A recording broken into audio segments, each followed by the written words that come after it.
Ladies and gentlemen, I'm here with Jeff Redding. I'm here with Dan Droz. My name is Steve Martin. This is Seattle Today.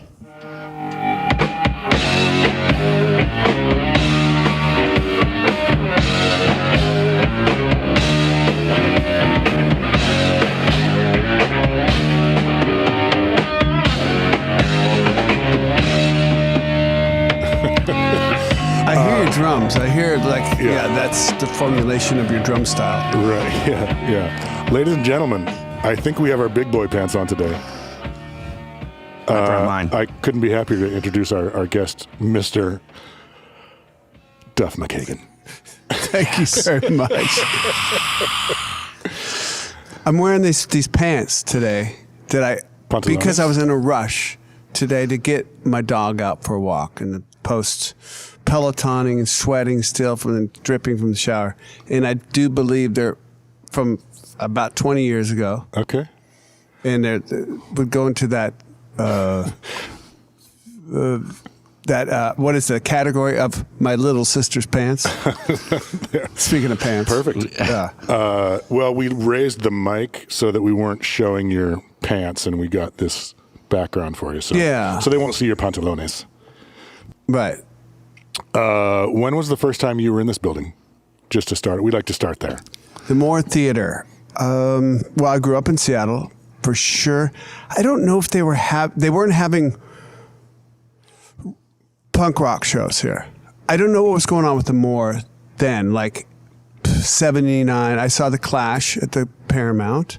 They would have $1 concerts at the Paramount. Iggy, 999, The Police. I could go on and on. Did you see the Police at the Jam. Yeah. I saw the Police at the Showbox. You saw that show there? I just saw a picture of that. I was there. Specials opened, and really we knew about the Police. They weren't big yet, but the Specials were really kind of our band, but they were both amazing. Jesus. And really, at the Showbox, since it was a brand new place, people were coming out of interest, but I bet you there was only 180 people at that show. No shit. And then real fast, you were saying they were like dollar shows? The Showbox wasn't a dollar show, but they had dollar shows at the Paramount. I'm sure it was it KSW, somehow the KSW subsidized somehow. Oh, sure. Right. The Rising Star. Yeah. Right. So right, Robert Rising Simply Star. Irresistible. Rising Star show. What the guy with the Robert, Doctor, give me the news. What's that guy's last name? Robert, the singer. Doctor, give me the news. Okay, I don't know who that is. Dan, might have to find that for us. He's busy. Okay. Oh, he's super busy today. This is really interesting. Well, he was the first Logo show. He was the first Rising Star. Okay. So I don't know. How do you know that? Useless information trapped on the hard drive. Yeah, Iggy was one of the early ones. I know that. Yeah. Iggy Palmer? Pop. Huh? Robert Palmer? Whatever. I don't know. Robert Let's just Palmer, move on. sure.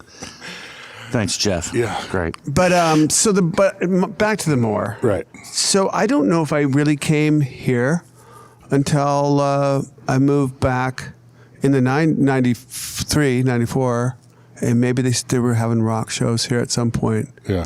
Later on. Okay. All right. So 90s. Yeah. 90s. Not really that interesting. Sorry. No, it's okay. Duff, that's okay. Duff, how exactly did you meet Jeff?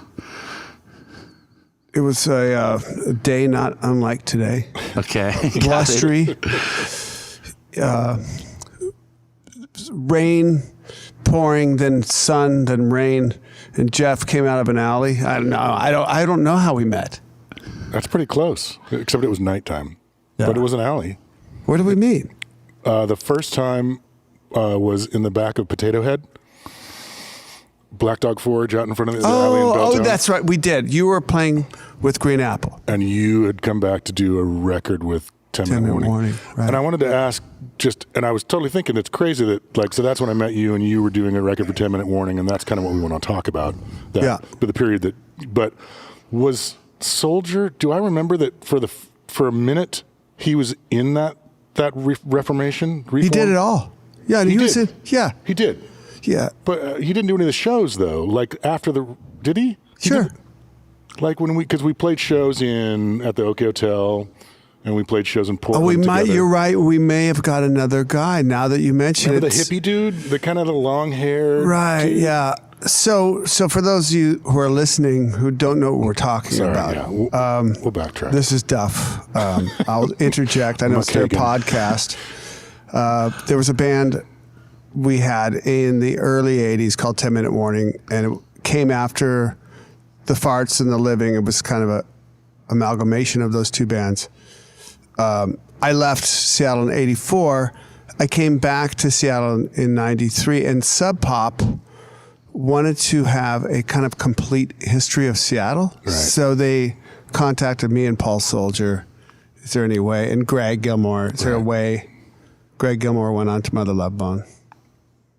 I'll just take over this podcast. Go ahead. No, that's the deal. Now run with it. So in sometime in 94, 95, 96. It was 96. 96. 97. Sometime after that. Yeah. Our singer, the original singer was in the federal penitentiary, so we couldn't use him. He was in jail. Right. Yeah. And Guest of the county. Guest of the State. federal government. The government. The federal government. Yeah. These things happen. Things all happen. the time. Things happen. Yeah. Yeah. So we found a singer, and we tried to, we got tapes of what our songs were. It had been a long time before that, and we got together and started rehearsing. And you were there, Jeff, at this At Potato Head. at the studio. basement of this forge. Yeah, it's Pearl Jam. It was their space for a long, that was their space, and Lance Right. Mercer ran it down there. He had his dark room. Oh, okay. A black room. Yeah, there's that. Yeah, and so you guys that's where you rehearsed, that's where Green Apple rehearsed. Yeah. And so at some point you had just left, and I showed up, and Lance is like, oh, he just left. And I'm like, I got to fucking meet that guy. Huh. So I ran up and accosted That's you. right. That's how we met. Yeah. 96. Sorry, that's a real long way around to how we met. And Jeff ran up and cornered you and. Well, he was in an alley. Luckily, I couldn't really get him against a wall, or I probably would have. Okay. No, I probably rode my bicycle down there or something. I don't know. No, you gotta, maybe. Could have happened. So, let's see here. So September 14th, 1984, you leave Seattle. September 14th, I actually arrived in LA. That's when you got there. Yeah, I think it took me a week or a week and a half to get down there. I stopped in San Francisco. I left Seattle in September of 1984 to go try to figure out what my next step musically was going to be, and I went to LA to do that. So, did 10 minute, and you were in 10 Minute Warning up until the time you left? Yes. And so did you tell them you were leaving? Did everybody know that, or did you just go? 10 Minute Warning went on after you for a little while, but correct. But the meat of 10 Minute Warning was you, Greg and Paul Soldier. The meat of it was the whole band, really. Right. David Garrigues on bass. I think, see what happened, Jeff and Steve. The heroin came into Seattle. There was this really great and vibrant and supportive punk rock scene from before when I came into it at about 79. It was already going when you got into it. Yeah. There was bands and there was flyers all over the place, and there was a club called The Bird. It was on Capitol. I think it moved a couple times, but I'm like, oh, The Bird. What is that? And was it all ages? I think it could be. Things were less strict back then. Yeah, the punk rock scene, probably all ages. Well, yes and no. Okay. Right. Yes and no.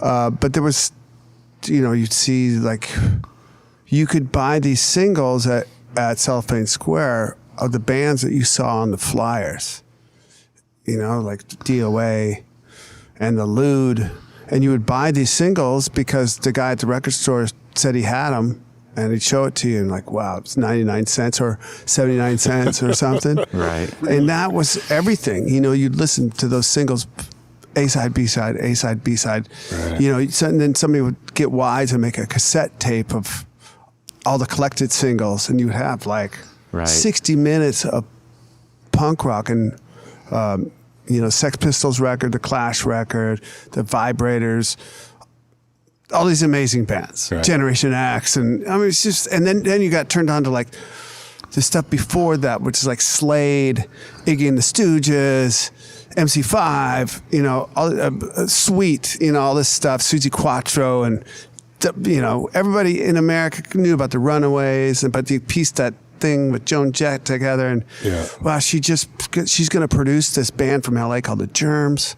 That's got to be like, it's going to be like the Runaways. It wasn't like the Runaways. Yeah. It was this really new sounding band that I loved. I loved that Germs record. But my point is, there was this very supportive, I would say drug free, but it wasn't about drugs. It wasn't about anything. It was just about music and from when I got into it and before 79 through, I'd say like late 82, and things like hardcore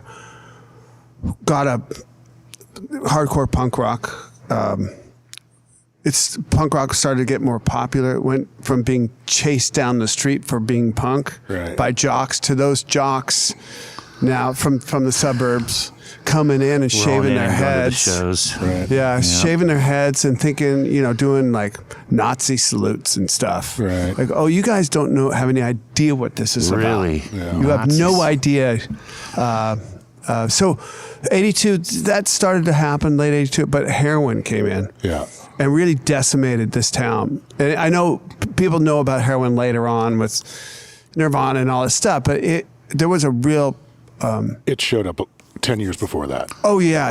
And it was very evident when it showed up here. It took out the scene, at least the scene I was in. Right. And everybody around me. Right. And people you and I both know, Right, which I won't mention. But So by 1984, you decide you're going to go because it's just like you don't want to be a part of that. It's like taking out friends.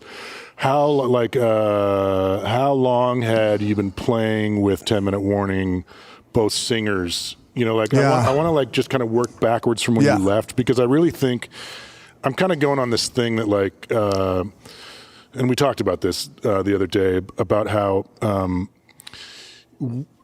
people who don't know, people who just generally know about Seattle, the Seattle scene, and not the term we would use, but the term the world gave, grunge, they think that it started with Green River. Like that was that's the beginning of the grunge thing. Right. Which, and Steve and I talked about this, it's like we've decided grunge wasn't a type of music, it was geographical, because none of those bands sound anything alike, but they all got lumped into this thing. I think what we called it an industry term. Yeah. I think is what we decided. Industry term. Industry term. Yeah. Oh, wait, you can use your bell for that. Industry term. Is it? Oh, nice. Fact check. Nice. Fact check. Because we were. I mean, anytime you do industry term, you can ring that bell as well. Oh, nice. Oh, industry term bell. Right. Oh, nice. Perfect. Lovely. But I think that actually it started with The Living, The Farts, 10 Minute Warning, those things. And the fact that you left after you started, I mean, you didn't do it single-handedly, but like the thing that you were doing, that little strain of bands influenced all these other people. And so I just wanted to talk about 10 Minute Warning from when you left town backwards to when you started that band. Right. When it started. So 10 Minute Warning was formed at a time when you got to really understand what it was like then, like this first wave of punk rock, which was like going and seeing the Clash and 999, the Police, the Specials. 999? I've never heard of that band. Right. Oh man, 999 is great. Yeah, booklearn us. You guys don't know that band? No, never heard of it. I got to tell you the truth. I had not heard of them. Oh, they're great. Yeah. But all these great concerts came through Seattle. Yeah. The Jam, you name it. And Fear came up here, and there was shows, all the Dead Kennedys, tons. And DOA was like our Kiss, and they're from Vancouver, BC. You could go up there and play. You play in a different country, Yeah. Play up there all the time. And the B in the BC was more pronounced back then, the British part of BC. Oh, it seemed more English than Canadian? It really did. And, you know, I mean, I saw the professionals there. I actually opened for them with fastbacks, Steve Jones and Paul Cook. They couldn't get into the States. And Ray McVeigh. Ray McVeigh, of course. Yeah. Mr. Ray McVeigh. Yeah. But they couldn't get into the States. Oh, but they could get into Canada. They could get into BC. Right. Anyhow. Yeah. So you went and opened for the professionals? Yes. The fastbacks? Yes, sir. And Yes, so sir. you hung out with those dudes then? Yes, sir. I mean, I was terrified of there's Steve. He walked in, you know, sound check. Whoa. He walked in. And Christ. Whoa. And everything I knew guitar wise was based on Steve Jones and Johnny Thunders, you know? Yeah. Did you talk to him that day? Probably tried to. Probably made an idiot of myself. You know, we're famous, good friends now, you know. Thick as thieves now. Thick as thieves. And, but does he remember that? He does. Yes, he was pretty high. Yeah. In those days. That was not the sober days. No, not yet. Not yet. But my point is, there was that early punk rock time where it was fun and great and inventive, and everybody was sharing rooms and gear and ideas and riffs, and everybody was accepted. You know, it was like a free for all. You know, there was weirdos and it was great. Yeah. And then the hardcore thing came, and it was all, you kind of became uniformed. You got to play this fast. Right. You got to play this style. The song's got to be about anarchy, and, you know, like, or you're just not cool. And we had like seen a uniform. It was a uniform. Yeah. And go ahead. So before that, so you're in the fastbacks. We talked about this. The first band you were in was called The Veins. The Veins. Did you make? There's a single out there, ladies and gentlemen. There is. Yeah. And the 79. second band you were in was what? Fastbacks. Well, you said. I mean, there was a lot of tons of other bands. Yeah, let's hear them. Just really? Rattle them off. Yeah, for sure. Yeah. I think when I left Seattle, Cleavage. Yeah. When I left Seattle, I counted all the bands, quote unquote, air finger, whatever, quotation marks, 27 bands. 27. Fact check. Yeah, but some of the bands, you know, lasted like 2 weeks. Understood. Right. So pick the you know. I would say the ones I pick that we recorded and was The Veins. We recorded a single. Yeah. We played real gigs. Our first gig ever was opening for Black Flag at Washington Hall in '79. Good first gig. Ron Ray's singing. Wow. Yep. Ron Ray. Ron Ray's. Ron Ray's. Get it right. There's a Ron. There's a little movie called Decline of Western Civilization. He was this Decline. He was in that? He was the Black Flag singer then. Yeah. Oh, he wasn't in the Veins. Sorry. Indeed not. Sorry. No, the Veins. I thought you were. I apologize, all you punk rock purists that are listening to this right now. Geez. They're listening rolling their eyes. Stick with me. Stick with this voice right here. You want to get out of here? Stick with me. Right.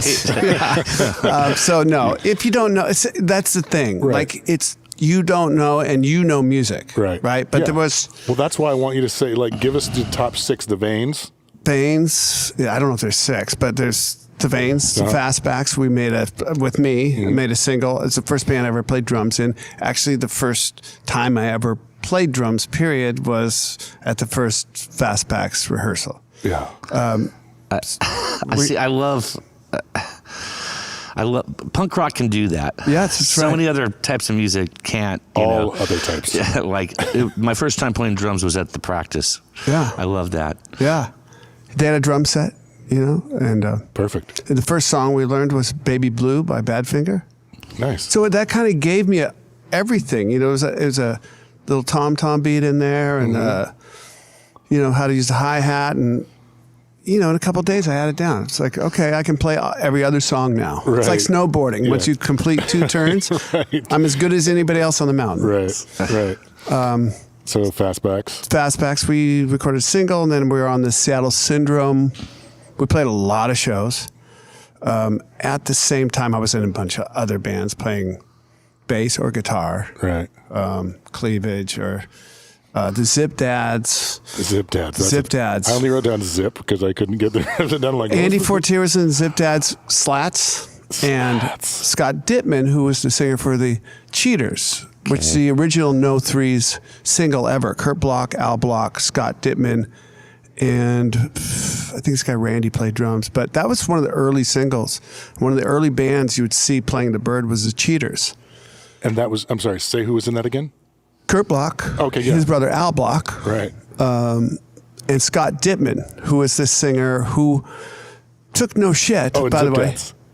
Huh? In Zip Dads. He's the singer. Yeah, he's no longer with us. Oh, okay. Yeah. So Zip Dads, he was our singer. I remember playing up in... Can I just go off on side stories? Totally. Yeah, totally. We played up at Smiling Buddha, tough club up in BC and off Hastings. And very tough neighborhood, very tough. But we were in punk rock bands. We were tough. Yeah. You know, and but there were some punkers up there that would... like longshoremen and stuff. They were older than us and had the, spider web tattoos on their elbows. Right. Their names were like Simon Wilde, like, wow. So I think Simon Wilde, or one of these Simon Wilde-like characters, bald head and tons of tattoos and, muscles and stuff. And he would mad dog you if you didn't like your band. And he was mad dogging Dittman when we were playing, and Dittman...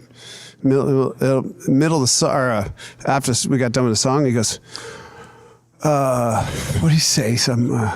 You want to take this outside, cowboy?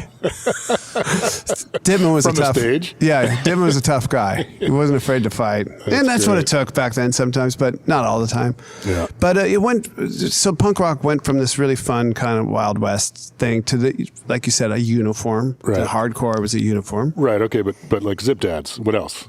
Fastbacks. Okay, so then at some point in there, I formed this band, The Living. Okay. And eventually got Greg Gilmore to play drums. Found him through an ad, and we put an ad in the Rocket, apparently. I'm finding this all out now. And so for kids who don't know what the Rocket is, it's what we used to call the internet. Yeah, rest in peace, the Rocket. It's a newspaper here, weekly.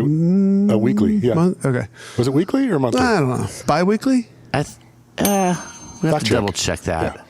Yeah. So you found Greg in the He answered Rocket. an ad. We had The Living got its starts through a couple starts and stops, if you will.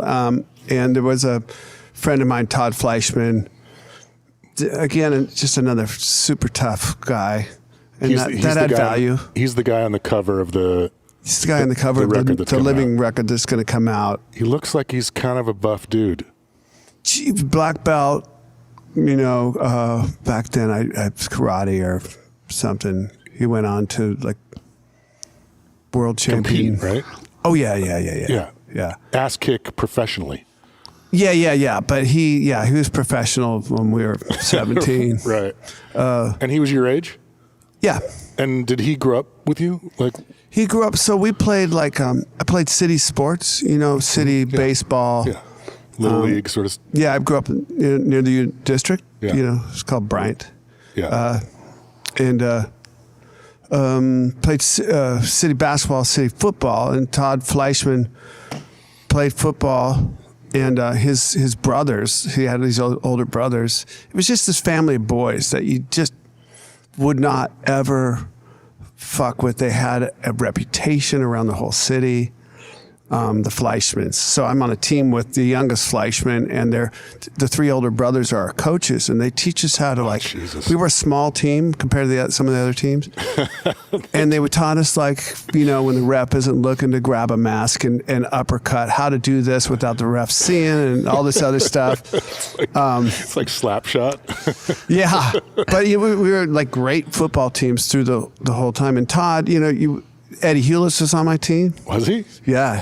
He was a dirty player. Like all these guys we went on to punk rock. We played football in this scrappy little... Like the Bad News Bears. Yeah, basically. It was perfect. We went on to punk rock. It kind of burgeoned when we were about 13 to us, So Todd, I taught him he wasn't musically inclined. He didn't have it in his family. They fought, they broke bones. I say that lovingly. I love all those brothers. They're great dudes. But they did break bones. Yeah. Right, yeah. There's no doubt about that. There's blood and things. Yeah.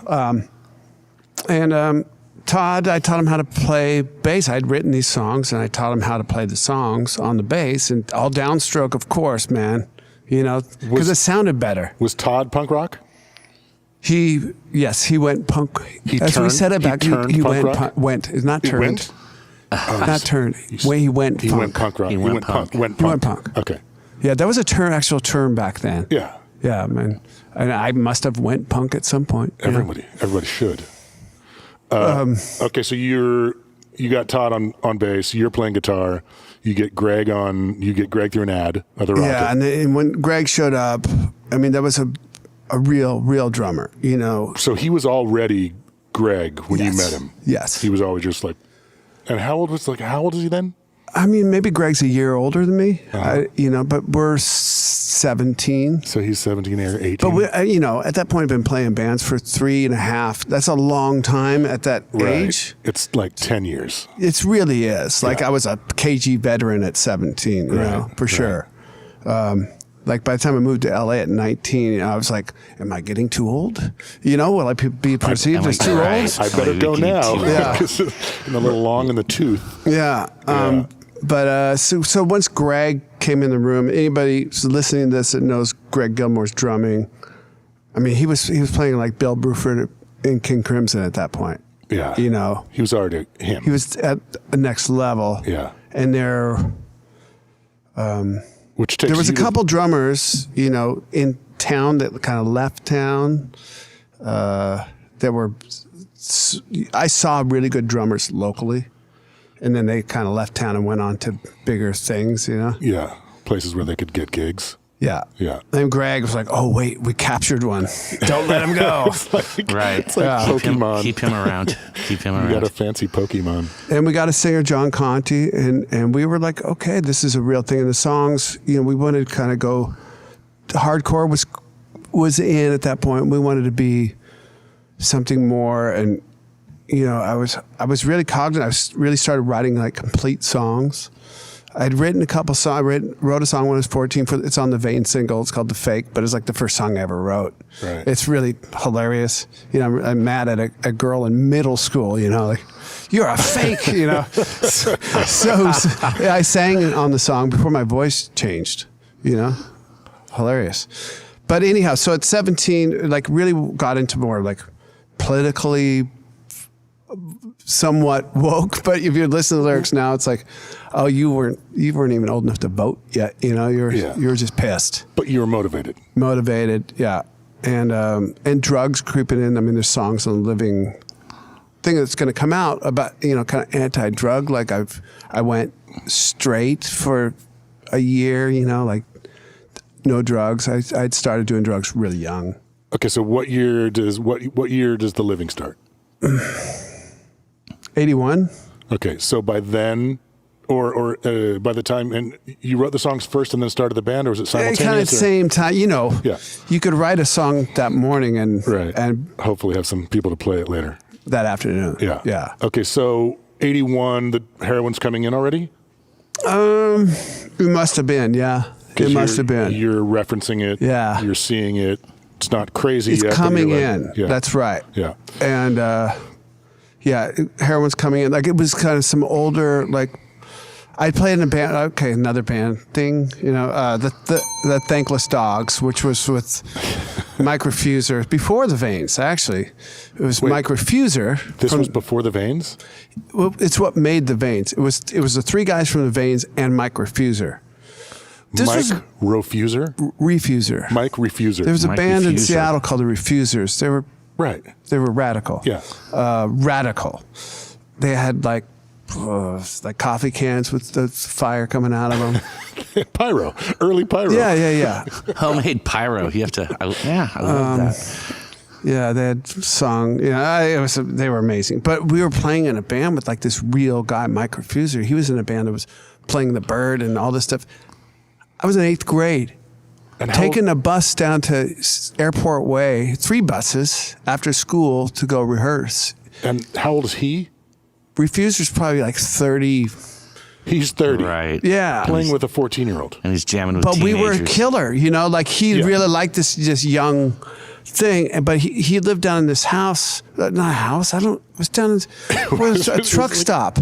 Right. But he lived with all these people that were 30, and like this girl Veronica, who would cut our hair. She like gave me my first punk rock haircut, and we were like these cool little kids to them, okay, dress them up, or like cut their dolls. hair. I'm gonna dye your hair, okay. But there was, people start. That was even like '79. I saw like my first needle, and I tried to like play it cool, like, oh yeah, I've seen this before. No, you haven't. Right. Was your mom? Right. Down in Airport Way, which then was really far away. Yeah. And super sketchy. Yeah. Yeah. Yeah. Take a bus, 3 buses down there after school, but we would rehearse and what was my point to that? Well, that's so when the heroin right. was around like in every other major city, I'm sure. Right. But Like I think the port part of Seattle became a big thing, or however heroin got here, through the back side of the mountains. Right. It just takes the longest to get here, like everything else did. I think it was getting here first. Oh, you think? Yeah, by '82, it was Okay. a big heroin city. Yeah, yeah. Well, cool. Yeah. So in '81, you're writing this record, and you're already referencing heroin. Yeah. So from the living on, pretty much, it's all, that wave is coming in. Yes. And how long? So I played in the Farts at the same time. Oh, right. Okay. Start. So I was a guitar player, I was a bass player, and I was a drummer. From the Fastbacks, people started to recognize me as a drummer. Right. So, okay, all right, I'm a drummer. The Farts, Blaine Fart, Steve, bass player, and Paul Soldier, who's from a band called Soldier. Right. With Kyle Nixon. And who's Steve? Steve Fart? Yeah. He was the bass player. Original bass player. But he's not the bass player from any of the other 10 in the morning or... he was a standalone guy just in the just Farts. Fart. He was just standalone Fart. And Blaine was just in the Farts, and Soldier was just in the Farts. And okay.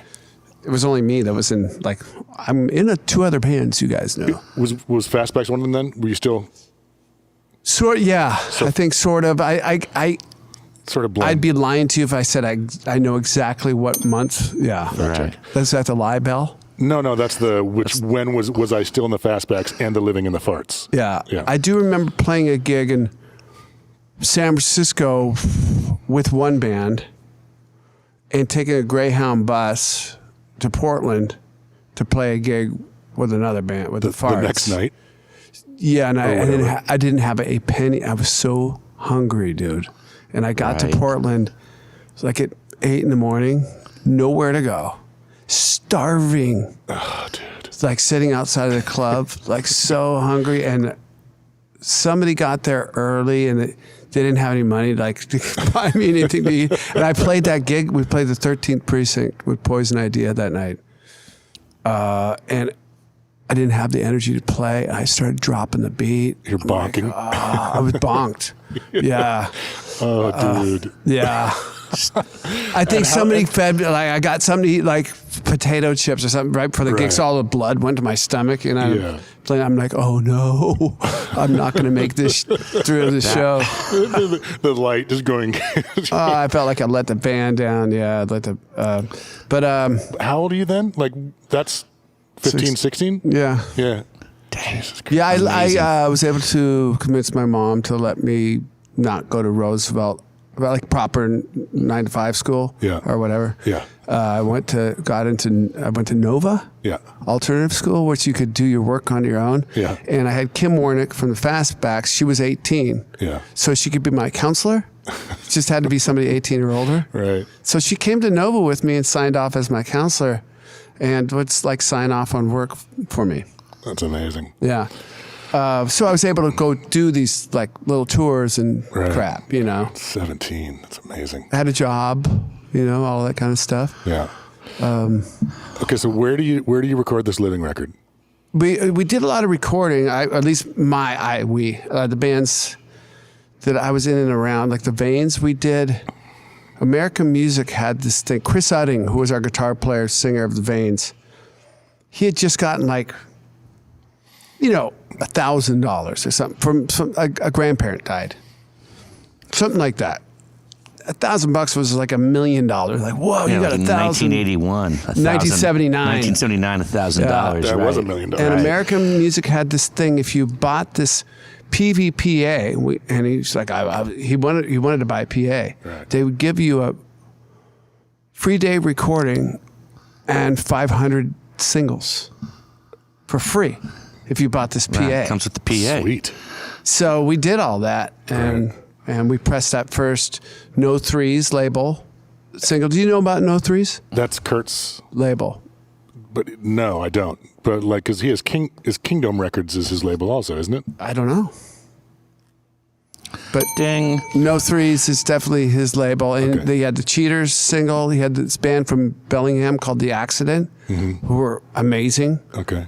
And then The Veins was the third No Threes Right. single. And we would go, he would make up, he knew how to do this, like make the jackets, and that glossy stuff. And they would come in this one sheet thing. You cut it out, cut out a bunch of them, and then you'd fold them, the covers of the singles. Oh, right. Okay. So we made the artwork, and he knew how to do all this stuff, put it together, and how to put the numbers on the single. There's a lot to it. Right. And we have these folding parties where they don't come pre-put together. You get the record and the stickers and the yeah. You right. have to process them. So we'd have like these parties, like Kim and Kurt and Al and like everybody in the band would come, and you'd just fold singles. Yeah.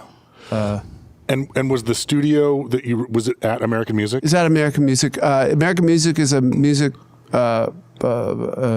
instrument place. Yeah. You get drums and guitars and Yeah. PAs.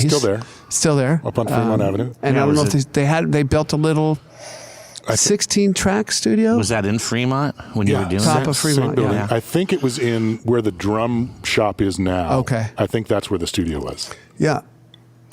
Yeah. Because they have check that with Michael Cotta. when they have that separate building that they use for rentals. Right. Maybe the warehouse. Maybe it was Yeah. part of that before it was the rentals. Yeah. Cool little studio they had, and I wish Greg remembers the woman's name, who's the engineer in there. Really great, Yeah. like really just simple, mic up the stuff, get really good sounds. Listening to the living stuff again, like I did just a couple months ago when this all started to come around. We'll get to that story, right? Yeah. But the drums and the bass, everything sounds so good. She got tones. Got tones. Yeah. Yeah. And I'm sorry, I don't remember your name because that was about 40 years ago.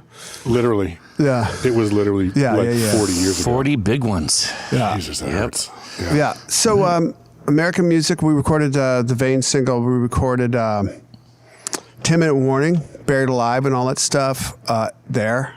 Same recorded place. the Living record that never became a record Right. until now. Okay, so you record and the Living record is recorded in 81? I would say so. The around record's called 1982, but I think that's just to paint a picture of that year. Right. But somewhere in there, Right. I don't know. And so So the Living, we had some, there was just some internal band issues like every band has, that's period. What bands are, We were 17. I really thought this was going to be the band. I wanted to be the next Clash, the next DOA, all of this stuff. Right. And just, some things fell apart. So I was already thinking, like, what's the next thing? But you guys played a bunch of shows Ton of shows. for a year. Yeah. Okay, so it wasn't like you went in and recorded this thing and before you ever got a chance No. to, you guys played as the Living. Just had those no four way to get guys. the music out. Yeah. We didn't have that sweet deal with American Music to press. Yeah. When you're working construction and working in restaurants and stuff, you can barely pay your rent and buy, a piece of little gear. The amp I had was this little Mitchell combo amp, which I'd like to find one now, but it wasn't expensive. I borrowed guitars to play. Yeah. In the Living, when my 17th birthday, there's a picture of it I have somewhere. It's a cake, and 18 of my friends pitched together and got me a guitar. It was like the biggest. It was like 25 Christmases put together, and it was this Hamer double cutaway Johnny Thunders guitar. They couldn't afford like Gibson, but it was this, Right. it was a Couldn't get the Hamer, and Gibson it or the Thunder. sounded killer. And Kurt went found the right guitar. He knows guitars. And it was a big deal to have my own guitar. And I'd bought a bass from my paper route that I still had, this Gibson EBO. I'd pieced together a really piece of crap drum kit, but it was playable. Yeah. I could break it down and play gigs. And do you still have the guitar and the bass? The bass disappeared when I moved to Hollywood. And I don't know where it went. It's got a black flag sticker on it. It's a Gibson EBO. If anybody finds that, if we could return that, that would be great. Yeah. Cool to get the that podcast back. will help get that back to you. We'll see what we can do. Yeah. Gibson EBO. Gibson EBO with a black flag sticker on it. Yeah. Black flag sticker on it. Probably a 1973 Gibson EBO. Stranger things have happened. So that guitar, and the Hamer, that's funny. So the Hamer, I'm moving to L.A. Kurt Bloch says, listen, I have this. He thought it was a better guitar. It was a BC Rich Seagull or something. It was double cutaway. It wasn't one of the pointy BC Rich or anything. It was a cool like the junior copy. Yeah. He goes, I'll trade you the Hamer because I could use the Hamer for this other stuff. And Kurt's not a dirty dealer. No. If he tells me this is a better guitar, I'm like, okay. Yeah. So I took that guitar down. Took my bass. I had a little bass amp, bass head maybe, no guitar amp. Sold my drum kit for like $80. And I get down. I lived in my car for a minute there, and I got a job the first minute I moved in there, and I had to wait sort of for that first paycheck from the job as a cook to get my apartment. So. Now, my rent and my paycheck were a week apart. Right. So I would have to hawk this guitar. Every other week. Right? Yeah. And I'd get it back when I got my paycheck. So you have to give your ID and all this stuff, right? And your address. And it was my guitar. So, one day I'm at my apartment, and probably the cops had tried to come a few times. It was plainclothes cops. Coming for what? For me, the guitar, they said, they knocked on my door, showed the badge. They're not wearing uniforms, they're in plain clothes. And that you own this BC Rich guitar. I'm like, yeah. May we come in? Okay. I'm like, what?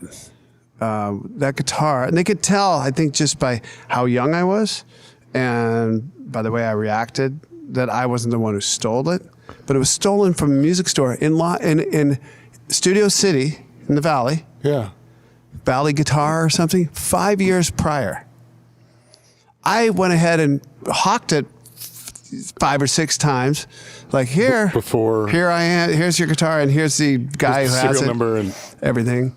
So it was in the... So Kurt had a stolen guitar? He didn't know it was stolen. No, but Kurt had that, Yeah. Yeah, he had traded for this guitar or some, and I ended up with it, and they just took it. So suddenly I'm a bass player. Yeah. Wait, so it took them 5 or 6 times of hawking it, because there's no computers, it's all paperwork, and it's like some guy's looking at a list of 5-year-old list of stolen guitars. Yeah. Just your luck. And the guy I had a phone at my apartment, and so I think these cops generally felt bad. I'm not living in a very high dollar apartment. It's a single room, and it's got cockroaches, and it's got bars on the windows. And is that really sort of when you became a bass player? Well, okay, I guess I'm a bass player now for real. You're officially until I get another guitar or drum kit. Right. Which wasn't impossible. Things can fall into your lap, but yeah. Crazy. But the Valley Guitar Store did call me. The guy called me. He said, "Look, I heard the story. You're from Seattle, and he goes, I can sell you this guitar for what I got it for." I'm like, I didn't have a spare. Right. I was eating one top ramen a day. I didn't have spare income. About 40 calories a day. Yeah, $500. I'm like, I don't have $500, but. Back to the living and Tim Warning, the formation of that. So corral it in, would you, pal? So Soldier and I were in the Farts together, and we had toyed with the idea of me coming and playing guitar. And everybody had seen Greg play drums at this point. You know, like, wow, salivating over Greg. Okay, hold on. Did the Farts record? Yeah, so we did, I guess that was the Farts. We did Buried Alive. We did all these recordings up at American Music. Okay. Good sounding recordings, you know? So Is This the Way? It's come out on different things. But did you release it? Did you have singles back then? Yeah. Yeah. Okay. So the Farts precedes The Living. Same time-ish. That's so okay. It's that all same kind of thing where it's like you're in all these bands together. Yeah. Soldier's not in The Living. No. You're like you're so. But Soldier and I are friends, and we're like always thinking. You know, we were young enough to like think like, oh, I wonder if you and I play guitars together, and let's try writing a couple songs together. Right. That's like a united force, you know. Right. And we did that, and what was going on in The Living at that point with the personnel was getting kind of dire there. There was some things going on. I don't want to get into it at all because it doesn't matter. Yeah. But you know, it's like, okay, what else can I do musically? And I wasn't thinking The Living was going to go away, but in the spirit of me playing in a few bands at a time, Paul Soldier and I started playing guitars. I remember I was still living with my mom, so I had to be 16. We wrote a couple songs, you know, like even wrote like lyrics out on a piece of paper. Right. Probably awful lyrics, most assuredly. 16 or 7, I don't know how old I was. But then whenever The Living kind of stopped and 10-Minute Warning started, that's when we got Greg Gilmore in to play drums. We got this guy, Dave Garrigues, who, if you listen to the bass playing Dennis on the first Alice Cooper record, that sort of meandering, that's what David played like then. That was his record, and that's what he played like. So we had this bass player, like he had a Mosrite bass. He had even that sound, you know? Yeah. A lot of downstroke. A lot of downstroke. Just a lot of movement. Okay. You know, in a lot of the bass is super bass heavy. This first couple of Alice Cooper records. Anybody who knows Alice Cooper, the bass was like this meandering. Well, those Mosrites, the guys who play those do that. I guess maybe. I don't know. Yeah. Anyway, yeah. So you had Gilmore, you had this bass player, David. You had Soldier, who was already like, you know, he could play leads and stuff. You know, right. Like leads. Not just Johnny Thunders things like I could play. And we had Blaine Farts was the first singer of 10-Minute Warning. Right. We graduated from that at some point to this guy, Steve Beowulf. Right. Who had like long hair. He was a punker, dude. We were already like the music was slowing down. It was kind of anti-hardcore. That's really, if you want to like think about later on, like the bands that like slowed things down. I think it was real. I mean, maybe 10-Minute Warning was the first band to really do that, at least in my universe. So the transition from Blaine to Steve was. We talked about this. It was a conscious decision to be like, you'd said that the scene had sort of turned. Yeah. And so we were gonna turn twice. Well, it had turned like the uniform and the Nazis showed up and you were like, okay, that's not us anymore. We want to be ahead of the curve. And so you get this Steve guy. Yeah, he was Steve Swad before. He was like punker dude, you know, spiky hair, looked like Sid Vicious, you know. And he suddenly came out of somewhere, you know, jail or something, you know, and his hair was all long. And he had like, what was it, the poet? He had his tattoo on his arm. It was this poet thing and this guy diving down to hell. It was like, you know, tattoos were not common at all. Yeah. I'm like, wow, and you guys are kids. Then he went to Steve Beowulf, like his real name, and that's even more evil, you know. And he had a pair of leather pants and no shirt, no shoes, and that was just Steve Beowulf. That was the thing. Whoa. And he was quoting, you know, poets, and he was really doing a lot of reading and you want to be the singer of our band? We don't know if you could sing. It didn't really matter. And that version of 10-Minute Warning for a minute there was really badass. Yeah. And we really we just slowed. We wanted to kind of just put a, I mean, if you're asking me, like just kind of put a pole in the ground, you know, like an oar in the water and turn 180 degrees against everything that was going on. Right. And that was a conscious decision. Yeah, it was a big fuck you, you know. We're going to be musical and we're going to explore. And we had this drummer, you know.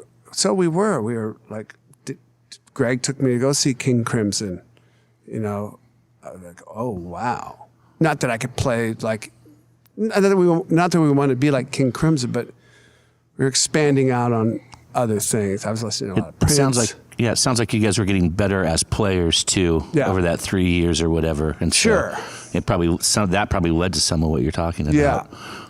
Well, and it also sounds like when you got Steve, like the 10-Minute Warning was like, you guys were all the best at what. Yeah. At the time. I think so. You had a great drummer. I felt so anyhow. Yeah. You had a great drummer. You had a great bass player. You had you and Soldier. I mean, that band right there that's next level. Yeah. And it seems like that's sort of I don't know, in the bands that you had previously, did it always seem like there was one or two, and not to throw that's always the case, isn't it? Yeah, like people who aren't as serious or just haven't gotten up to speed or whatever that is, whatever leads someone to whatever, you know, some people progress at different paces. Yeah. Did it seem like 10-Minute Warning was the first band where they were all your equals? Yes. There wasn't a weak link. Right. You know?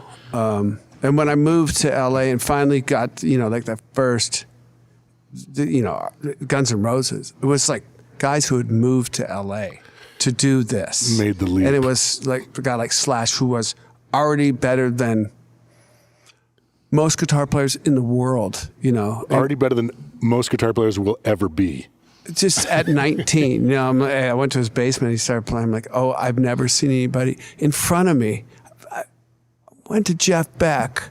I saw Jeff Beck at the Paramount. This is the same level right here. Right in front of me, he's playing acoustic guitar 3 feet from me, and I'm actually seeing this, and the guy's super cool. But you know, like that band was the same thing. Like, I'd moved to LA to find that, and that was that. And 10-Minute Warning was that. But unfortunately, the heroin came into the band and took out a couple of the fellas. Right. Okay, and so you're and I'm sorry, the Living and 10-Minute Warning are they kind of simultaneous? No. Living and 10-Minute Warning. Farts. Okay, Living and the Farts was on. Yeah. So Living is done, 10-Minute Warning starts with Blaine, but everybody else. Yes. And how long does that's 82, you know, it's kind of hard to put these dates. Tail end 82. So through 83, and we started, 10-Minute Warning was playing real shows. The Seattle Times did like this 2-page thing on us. It was. You're popular. We're not anymore. We're on the cover of the Rock. Like this was like. Were you on the we cover played of the the Rocket? first. Yeah, we were. We played the Rocket. We played the first ever crossover show. So we went to Bellevue. First city band to ever do it. We played with Culprit, which is like this metal band. You played with Culprit. So they did this cover where it's like torn across the middle. Yeah. And it had a picture of us on one side and them on the other. Do you have that? I don't have anything, dude. Culprit. Oh my! I have. That used to be on the whatever. Yeah. So we were being recognized, and here up in Vancouver and Portland, you know, and pretty immediately after you started playing. It was apparent. Yeah, it was kind of, you know, it was like for Seattle, it was like a mini super group. You know? That's what I almost said about 5 minutes ago, but I didn't want to use. But yeah, so like it's the first band that like you said, there's no weak links. Yeah. And I want to kind of tread a little bit lightly, but I want to who was coming to see your shows that ended up You know what I mean? Like, that's 1982 you're talking about, end of 82, 83. And, you know, the thing I was talking about earlier with Green River doesn't start till 85? Yeah, I think so. So, like... So I think those, from what I know, I mean, man, that was a long time ago. I mean, I just learned that Stone came and saw The Living. That's why he's putting out this record. And he said a Living show or that band was the thing that turned him and made him want to. His quote, he says some other quote about how, like, The Living is where it starts. The Living is where that... Right. Corporate, what is it? Corporate industry term? Industry grunge term? Is that what we decided to call it? Could have been. You know. I mean, I don't know. Did you meet Stone then? I knew, yes. And I knew this group of guys, and there was, of course, I knew Regan Hagar. You know, he was around. I knew, Andy Wood and I were, we were the joke team. You were? Yeah. We had me, him, and Loud Farts, the original drummer from the Farts. We had, like, we should have written a book of jokes back then. We had as many jokes as, I tell jokes. Yeah. But that didn't just start a couple of years ago. It started a long time ago. That's foundational for you. It's foundational. But there was a lot of, like, the guys coming from the islands, which was... Right. Regan and Andy. His brother. Andy's brother. Stone was... in the neighborhood. He didn't go to my school. I think he went to a Northwest school or some other school, right? Right. So then all these, punk scene, and that allowed for all the kids from different schools to get to know each other. Yeah. And you were hanging out with older people too. So it was like this... Like grooming in a positive way. Nice. Yeah, in a positive... I wouldn't use grooming. I know, but but you used to use that word in a positive... Not you, but, that used to be a positive term. Now it's not. It was one of the rare things. It was the first thing that I could think of that led all these groups of kids from all over the city and the Northwest kind of meld together. Right. Do you remember a place called Guerrilla Gardens? Well, there's a Guerrilla Room to begin with, which was before that. Okay. And then there was Guerrilla Gardens with Guns. We played our first show ever. We opened for the Fastbacks. Really? Yeah. Because it was like, I think you went down this large hallway and there was like punk rock on the left, rock and roll, or just rock on the right, like these two different stages. Does that sound... The only time I played there went there is when I played there. Okay. Yeah. Okay. Which is 85. So you're meandering. I'm meandering. Oh, no, you're not. He meandered. He just asked me if I... About Guerrilla Gardens. He didn't say anything about that band you used to play in. That band I already did. It's all right. It's fine.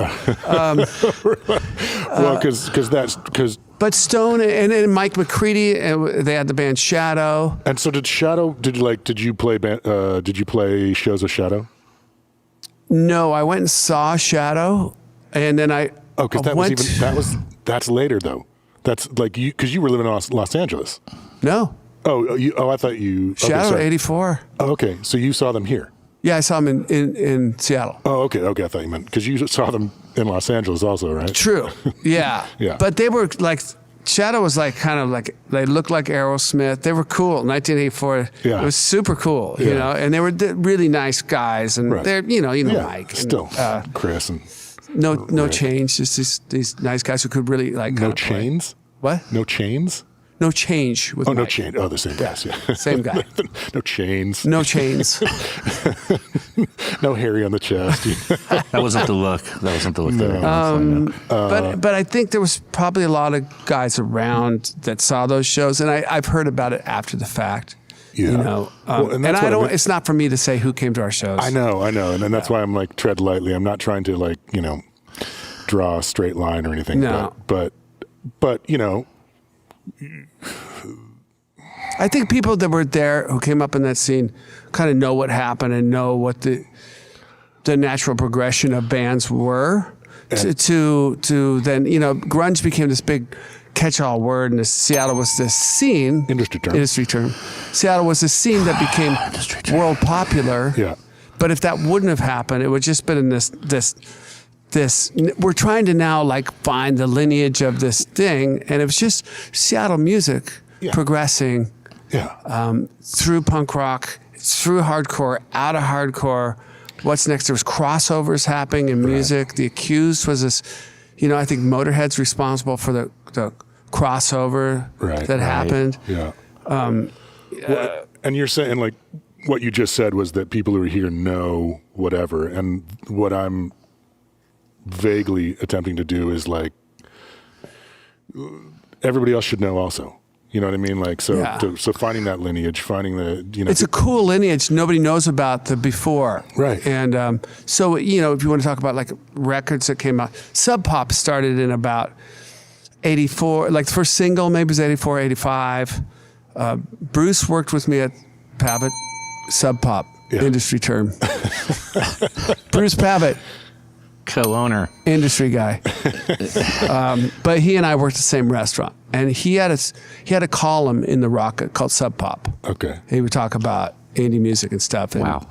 So he then went, the conversation was had. Right. I'm pretty sure in my mind's eye that, he said, I'm going to start a little label. I'm going to put a single out on Sub Pop. I'm going to call it Sub Pop, the label.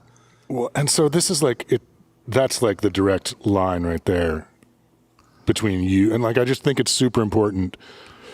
Homestead came up here and started finding some bands like the U-Men. And Homestead Records, do you know that? I don't. I remember the U-Men. Homestead Records, industry term. I definitely remember the U-Men. TM. So that's Charlie Ryan was the drummer. Now, also, was it kind of odd because, remember you mentioned Culprit? Yeah. So do you, like, remember, like, Q5 by chance? These, like, kind of, like, say, more mature rocker guys, not really the punk scene, but it feels like they were kind of like doing shows maybe at the same time. From here. Yeah, based out of Seattle area. Right. Yeah. I don't remember Q5. Okay. What about the Heats? The Heats? The Heats. Yeah, I mean, they were older. Like, they were new. They were playing. So it's a big difference. There was these bands that were playing a lot. They were playing over 21 clubs. Oh. They were playing sets of music. Like three sets a night. You know what I mean? They would covers. put a lot of covers in there. And the Heats, the Allies, the Cowboys. Right. They were in that whole other echelon, which, if we could get this. Didn't really cross-pollinate. Didn't cross. Yeah. Yeah. Is it mostly because of the all ages and over 21? Probably. Yeah. They're making a living. They're making a living. You guys aren't making a living. No. And we're playing all original, and they were, quite a bit older than us. I would say, 27. 8. They were 8 years older than us. Which is like, dude, when you're 17, 25 is like 70. You guys are sitting around going, whoa, those guys are almost 30. Yeah, totally. Yeah. Well, I remember asking Stuart Dahlquist one time, because he's like 3 or 4 years older than me. He was the bass player in the Hunky Crocodiles, the band that, you know Stuart. I know. Yeah, duh. And he was about to be 30, and I was like, fuck, I didn't even want to talk about it. I thought he'd be sensitive about it. Wow. And I was like 24. Right. Anyway, sorry. If I nod my head, it doesn't do well for the podcast, does it? No, it's fine. Why? You're on camera. Really? We catch the nods, yeah. That's you right there. And there's actually a one over there, I would have dressed for it. Yeah, Yeah. Black as you would. Yeah. You would have showed up just like that. Or on camera? Great. Hold on. Okay, put great. my little sister's pants on. Yeah, I'm telling you, man, I was dripping from the sweat and the shower. Yeah. Twirls was at my feet, my dog. Yeah. Let's go. So that part where you are just like we didn't. Sorry, when Regan was on here, I knew a lot about Regan. I had no idea how foundational he was. Yeah, like he was there from the beginning, like 1980 or whatever. People. I didn't even know that you were from here in 1988. Like in my first band, I told you that my buddy Al, the bass player, oh yeah, that guy's from here. I'm like, what? He was in a band called The Farts. It's like, oh, crazy. So, like, I think a lot of people, now everybody kind of equates you to Seattle and that you grew up here and whatever. But it's like, the fact is that you were foundational in a way, but then you left. And it's just crazy that you were able to, I don't even know what I'm saying. I mean, when the scene here broke, when Sub Pop and Soundgarden, like I went and saw them at the country club in L.A. I'm like, yes, a band from my scene, And so you knew those guys already? Yeah. And I mean, Kim Thale tried out for a band, at least like in 1982, that Andy Fortier was in called the Deans, and he didn't make it a band. Andy's like, damn it, should have kept Kim in the band. Okay, so you knew Kim from then. Yeah, and Chris was around for sure. And Chris and I are the same age. Right. Did you play? Was he in bands? Not yet. I think he wasn't quite ready to. But he was around. Unleash. And you knew when you went to show. He was. And Susan Silver ran the Metropolis, which is this great club. Do you guys know about that place? I was never there. I don't think I went. No, you wouldn't have been. No, but I know about it. It was so great for our scene. Yeah, I think it was like folklore by the time Totally. I was like really old enough to. It was so great for the scene. Where was it? Oh, down in kind of that triangle. In Pioneer Square? Yeah, that triangle right before you. Just this side of it. Like where the Swan Cafe was? I don't know. I've walked down past it before, like, oh wow, this is where the street. It's one of those odd little streets, but it was down there, Pioneer Square-ish, just before Pioneer Square, north of. Yeah. Depends before whether you come from Tacoma, right, or the Fend. The Fend. Yeah. So Susan Silvers ran that place. Yes. So I got off track, right? Well, we were talking about Cornell and like he was. So when Soundgarden like went at that, I think they played down there in '88. I want to say. Okay. '88, and then Alice in Chains. And that's exactly kind of what I wanted to like. So talking about, but Chris, Mudhoney before that, like, all right, I knew Mark. Mark was in Mr. Epp. And did you play shows with Mr. Epp? Yes. Who? 10-minute warning? I don't know. One of them. Sure. Yeah. They played in Metropolis, but, and around. They played, there was a bunch of little shows, and we would rent union halls and all that kind of stuff. And did you know the guys from Alice in Chains from before? No, they were from Tacoma. Right. But I knew the scene. My point is that I knew that scene. The scene, can't be lost. I left because of the heroin around everybody I was around. Right. But the scene was, like I said, it was so supportive, and there was really original bands here. Right. Not like when I moved to LA, like bands would not support each other. Right. Musicians like you were like your own camp. Right. They'd flyer over your flyers, other bands would, and like, this is fucking bunk, man. Yeah. Like there's no support here, and I had to like learn to be sort of this other guy. Okay, this is our band, this is our gang, Guarded. Fuck you, everybody. Right. But up here was just different. I knew, like, I was, when things up here started to, quote unquote, break, Sub Pop, I was on their, the Singles Club thing? Yeah, Kim worked there, gave Kim a job. I'm like, great, a label that can have jobs for people. That's cool, number one. And then these singles, I think, first single I got was Tad. Yeah. I knew that, I knew him. There was I know that guy. And it was really cool to see like Soundgarden, like playing this country club, which is kind of, 800 seater or something. Yeah. Like rad. That's awesome. And people were down into it, like super into it. And were they the first band to come down? Pearl Jam came down and I think played the Cat House in like 89 or so. That would have been Mother Love Bone. Okay, when did Pearl Jam play the Cat House? 90? No. We got to fact check that because I played drums with them on Sonic Reducer. Yeah, it would have been. Andy died in 1990. I said Pearl Jam. Yeah. So. Oh right, yeah, right. So it couldn't have been before that. Mother Love Bone came down to record their record in 89. 89. Yeah. And I saw. I saw Andy, or I saw Greg, or Greg and Andy, or something when they came down to record. Did you guys hang? Yeah. Oh, I want to go back just for a second because I want to pick this up. You and Andy were buddies from Malfunction. Yeah, like because Malfunction would play shows with 10-minute warning. Is the Metropolis the one with the sheet in the back? In a 10-minute warning? Yeah. That was our sheet. That was your sheet, but that was the Metropolis? Yeah. Okay, I've seen tons of pictures of that. Parachute. It was your parachute? It's our parachute, man. It was 10-minute warning's parachute. We were starting to branch out, dude. Production value? Production value. I was just say production value. Greg Gilmore was Were you guys hardcore? Like, hey, You can't use the parachute. Probably not. No. We were a Seattle band. So yeah, you need to use this. Well, I think I've seen pictures of Malfunction with the parachute, so it must have been at a 10-minute warning show. Yeah, maybe the same show. Do you know what they would call that now? The parachute? Soft goods. Scrim. A scrim. Oh, it's a scrim. Good job, right, Duff. Right. Well, Jeff just learned the term soft goods today, and now he's trying to act like he's a production value. These are called extra. soft goods. Soft goods. Yeah, I didn't know that. Scrim. You're totally right. Nice. Scrim and psych. Yeah. Scrim and psych. Nice. Yeah.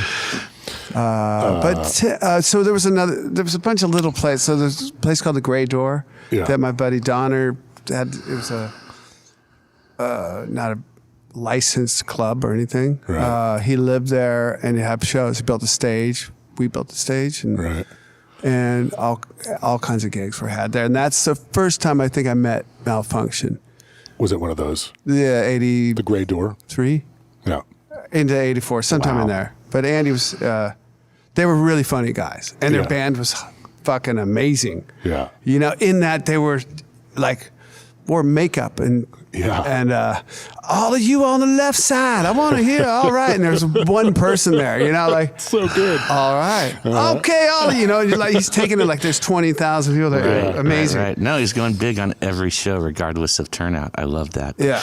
I love that. And the turnouts were never anything. Understood. Yeah, It was part of the... He was preparing himself for that big turnout. For the great, One day it's going to be there, damn it. He was already there up here. Yeah, he was totally, but he, and there was a lot of good fun back then. People like that. Kurt Bloch was just, he still is like an amazingly humorous guy who looks at the world just a little different and kind of probably better than the rest of us, and he was always like that. He's got it sorted. Yeah, if you hung out with Kurt back then at 79 and stuff, whoa, okay. What else, Kurt? What guitar should I play? What should I listen to? Right. Great. Right. Okay. What Susie Quattro record? Right. He'd make you a tape. And then he eventually started the Young Fresh Fellows. I don't know if he started it. He didn't start it. Okay. He ended up in it. He did end up. Okay. I think. With our record store guy. With your records. Okay. The guy at the record store, Scott McCoy. Right. Lead singer. Our guy at the record store, the guy who would work behind the counter would say, "Hey, man, check out this single." This is right. He would. At Cellophane Square. Cellophane Square. Yeah, that was Scott McCoy. Scott McCoy, the one you were talking about earlier. Yeah. Oh, you dropped that name. Yeah. Scott McCoy. Yeah. He was Young Fresh Fellows. Everybody went on to do well, musically. Yeah. Even the record store guy. Right. Yeah. No, I don't mean that. He's a wonderful guy. Yeah. Who knew? He was this killer guitar player and talent. Yeah. The View Ridge Anarchists. Nothing? Nothing. Okay. I think that was much younger than me. Okay. Regan seemed to think it was older than Regan.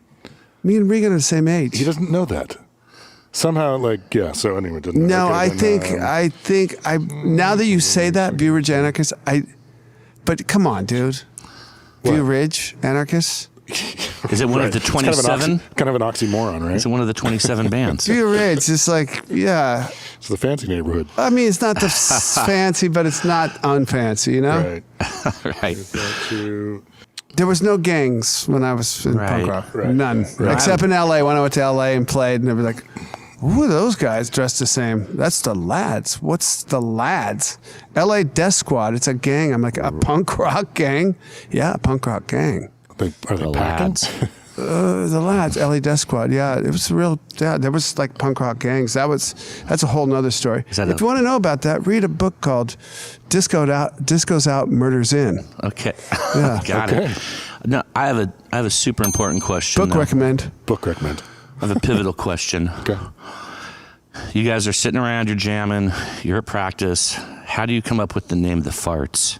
I was before me. There's a circle around the A. Okay. Anarchy circle. Oh. Got it. But what you're saying is you came into the Farts. There was Loud Farts was the drummer before me. Oh, really? Yeah. Okay, so there was already the Farts. Yeah. And what happened to Loud Farts? He's around his wife is my dentist. Okay. Yeah. But what happened to him at the time? I think he was just out. He's just done. Yeah. Yeah. Well, I mean, him and I were good friends. That wasn't like animosity. No, I took your job, man. He was like, "Hey, you want to be a fart?" Yeah, and it was, so I was in a hardcore band. So me to know hardcore, I was in it. Right. At the beginning of it. And that's the Farts. Yeah. Okay. And which record was it that the guys from the Beastie Boys came up on you and you're like, they had was it the Farts or the Veins? Didn't they have I read in their book that at some point they ran into you when you guys were both Yeah. I forget. I think you might have read that in his book. Yeah, in their book. Yeah. So I don't know. Because they were a punk rock band first. Yes, they were, but that was much later. That was a little later. But they had one of those records. The Farts was kind of known, it was a known thing for hardcore, in the hardcore period. Yeah. Actually, listening to you guys today, I understand why it is so hard to get players in the same room at the same time, because you guys are all in 6 bands You're all in 6 bands at the same time, and then when you decided to move out of Seattle, was it rough for all those bands that you were in? They were like, at that point, I was just in one. That's why that's the next piece of levity, or not non-levity. Actually, that's a next piece of. That's how serious 10 Minute Warning was. I was in no other bands. Right. Oh, that's how serious it was. You're right. You were done. Quit them all? You quit them all. Just, they all, this is what I'm doing. This is what I'm doing. This is the one. Band. So this is the one. That was your prototype. Yeah. I mean, I thought this was going to be the one. We were kind of king of shit mountain in Seattle, at least, Right. Well, and so, perfect. And did you, like Steve said, how devastated were they when you left, and who replaced you? Do you know? I think a couple of guys were just too high to know. Oh, it was at that point. Oh, was that thing? Yeah. Oh, got it. And so, go ahead. No, I'm just so. I was pissed. I was pissed. You were bummed that it. Right. And so, and how? How far into it? Well, I guess we already know. In '82, you're starting it, and by '84, there's heroin in the band, and you're I'm out of here. Yeah. And that's when. And did you kind of percolate on Los Angeles for a while that was going on, or was what? I bought a car, $300 Ford Maverick, slant 6 engine, and the old guy I bought it from, on Beacon Hill, said. I said, can this car, how far do you think it can go? I can go to New York. So I was like, okay. I can make it to LA then. Right. Yeah, it was kind of something like that. Yeah. Yeah. But was that did you buy the car because you were thinking about it, or did you get the car? No, I bought a car because I. And then he said it could make it to New York. I'm like, well, then maybe I should move to LA. No, but I knew it could go that far. Right. What you said the first time. If it can make it 3,000 miles, it can make it 1,500 miles or something like that. And I drove that thing into the ground. Down there. Yeah. One of those cars you just see on the side of the road. I got hit by 5 cars at the intersection of Hollywood and Highland. 5? Because the brakes went out. Once? Yeah, at rush hour in the morning. Oh, yeah. Well, going to work. Do you remember my GTI that I moved down there with? And then Lanigan, by the time I left it on the side of the road, Lanigan and I'd and he'd opened the door into traffic, and someone almost took the door off, and it was cinched on with and I just left it parked somewhere. He's like, sorry, bro. Wait, was it that gold thing? No, it was no, that was the Jetta. No, okay. it was another Volkswagen. Okay, but got it. Yeah. I think that's just what happens to the first car you move to Los Angeles in. It's inevitable. It just gets absorbed by LA County or whatever. Right. Takes all that energy. Would you? Is it fair to say that the initial kind of euphoria of 10 Minute Warning, realizing you're in a band with no weak links, was your prototype to okay, I'm in Los Angeles, I'm going to find that an LA version. I had a taste for it. Yeah. So I wasn't going to settle for anything less than that. I got a call from Sicky Wife Beater from the. This is a Los Angeles welcome to the Mentors. And I'm like, I'm not going to be in the Mentors. I'm not moving to LA to be in the Mentors. Il Duce. Yeah, Sicky Wife Beater. This is Sicky Wife Beater. He called you to join? Giving you a Los Angeles welcome. Wow, the Mentors. And an invitation to join the Mentors. I'm like, did you have an ad?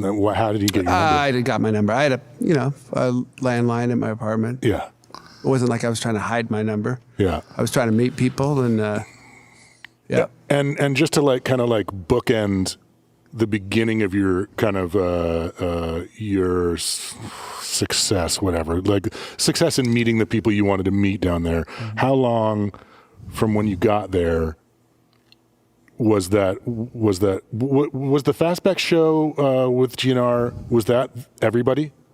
Was that didn't you like?